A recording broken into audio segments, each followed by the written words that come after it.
What would you do if your dad died and your stepmother forged documents to cut you out of everything, then tried to sell the family house you grew up in? The same house filled with memories of your real mom? That betrayal broke me in ways I still feel today. My name is Ryan. I was 29 when my dad passed away from a sudden heart attack. It was devastating. We had been close, especially after losing mom to cancer when I was, just 14 months. After mom's death, dad married Karen, a woman 12 years younger than him. At first she acted nice, but I quickly saw her true colors. She was sweet to dad but cold and calculating with me. She saw me as a threat to her new comfortable lifestyle. After dad died, everything changed fast. I thought the will was clear. The house and inheritance were to be split fairly. But when the lawyer read the new documents, I was almost completely cut out. Karen had forged papers claiming dad had changed everything in her favor just weeks before he died. She was already planning to sell our family house and move to a luxury condo. When I confronted her, she looked me in the eyes and said dad wanted her to have it all because I was ungrateful. The pain of losing dad and then watching this woman try to erase my entire family history was unbearable. I wanted to explode, but something inside me told me to stay calm. That night I made a silent vow. I wasn't going to beg or fight in anger. I was going to gather every piece of proof and make sure Karen lost everything she tried to steal from me. For the next 3 years, I played the grieving but respectful stepson on the outside while secretly building my case.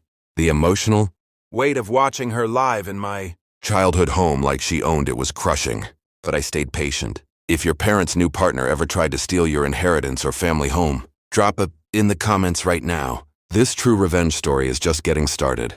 Those 3 years of pretending to be the polite stepson while Karen lived in my family home were pure emotional torture. She redecorated everything, removed most of mom's photos, and started acting like she was the rightful owner. She even told neighbors and family, friends that dad had left everything to her because I was irresponsible.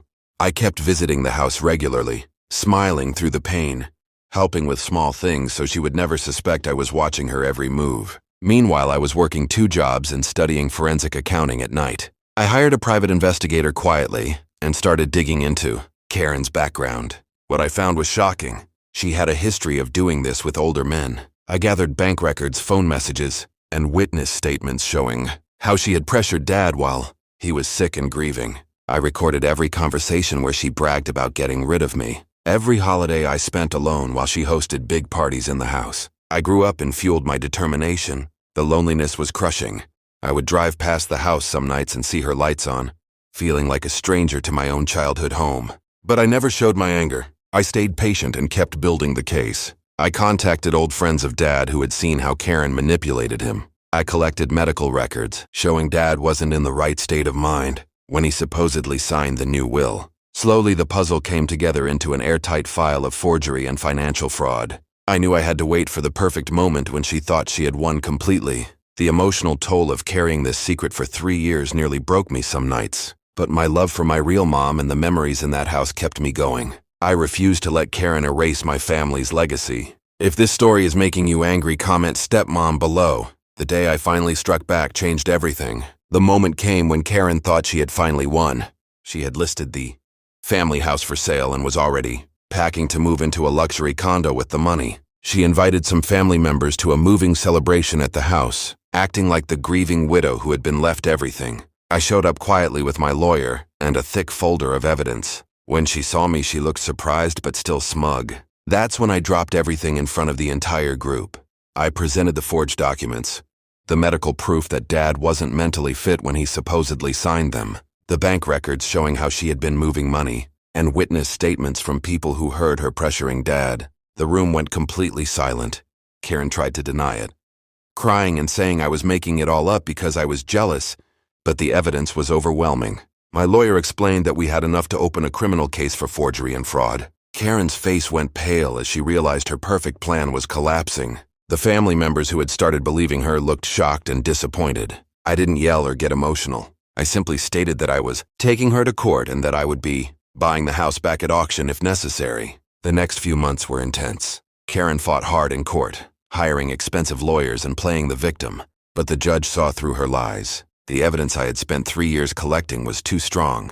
The court ruled in my favor. Karen lost the house, most of the money, and her reputation.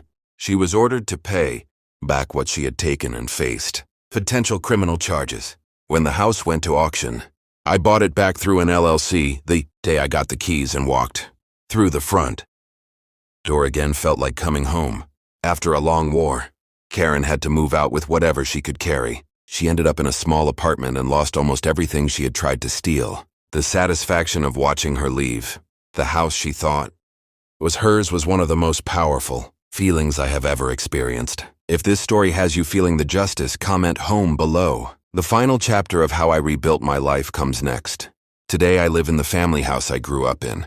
The same house Karen tried so hard to sell and erase my mom's memory from. I have slowly brought back all the photos, furniture, and warmth that make it feel like home again. Dad's old chair is back in the living room. Mom's garden is blooming once more. I spend quiet evenings sitting on the porch thinking about everything that happened. Karen tried to fight the court ruling for months but eventually gave up.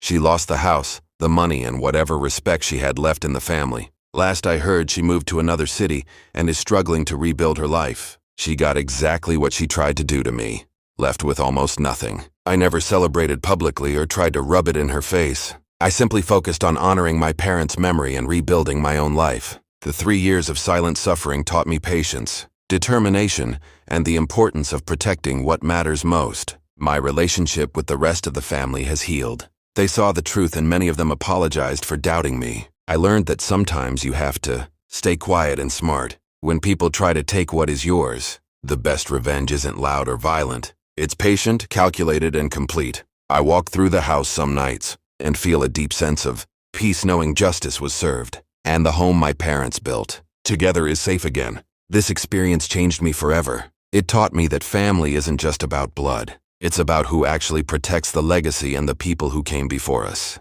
To every son or daughter watching who has been betrayed by a step-parent or someone trying to steal your inheritance, stay strong, stay smart, document everything, and be patient. The truth has a way of winning when you least expect it. If this true story touched your heart, made you angry, or gave you hope for justice, smash that like button hard right now. Share it with anyone who might be going through similar family pain or inheritance battles. Drop your own stepmom, inheritance, or family betrayal stories in the comments below. I read every single one.